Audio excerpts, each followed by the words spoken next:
பலிக்காது. ஏன்னா இது தமிழ்நாடு, ஹிந்தி எல்லாம் தெரியாது. உள்ள வர நினைச்சா உன்னால அது முடியாது. தமிழுக்கு மட்டும் என்ன காட்டுற பாகுபாடு? பிஜேபி அரசனோ இங்கு நாடோடி, அரசியல்வாதி இல்ல அவன் வியாபாரி. நம்பி ஓட்டு போட்ட நீயும் ஏமாளி. கட்டிக்காத கேள்வி விட்டு அரசியல் செய்யும் கட்சி இங்கு தடையதும் இல்லாமல் சுத்துது ரம்மி. இந்தியாவில் நடப்பது பாசிச ஆட்சி.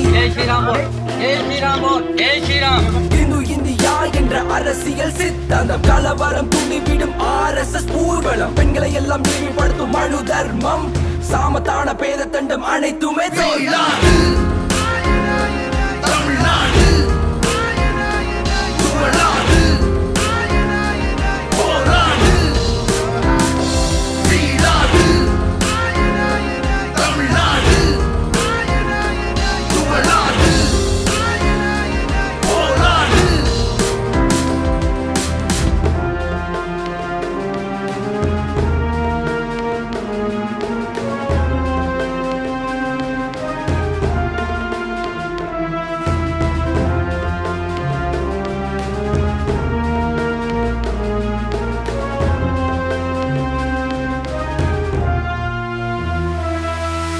அகர்வாலுக்கு அந்த ஸ்டெர்லைட்டும் தான் இருக்கு. அதானிக்கு கூட ஹார்பர் ஏர்போர்ட் தனியா இருக்கு. அம்பானி கையில தான் பெட்ரோல் பிரைஸ் இருக்கு. கேள்வி கேட்கும் ஆட்கள் மீது பாயும் போய் வழக்கு. மாநிலத்தின் உரிமை பறிக்கும் GST மீண்டும் உள்ள கொண்டு வர குல கல்வி.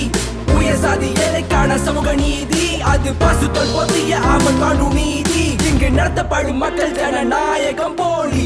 இவன் செய்யும் அரசியலில் கொள்ளிஜியம் காலி. நீதித்துறை பாசிசத்துக்கு தான் சாதகம். இவை மாற இங்கு தேவை புதிய ஜனநாயகம். அன்று முதல் இன்று வரை இதுதான் முழக்கம். இனி வரும் காலங்களில் கடுமையாய் இருக்கும். மறைக்கப்படும் உண்மைதான் எங்கள் பெரிய ஆயுதம். காவிய விரட்டி அடிக்கும் எங்கள் தமிழ்நாடு.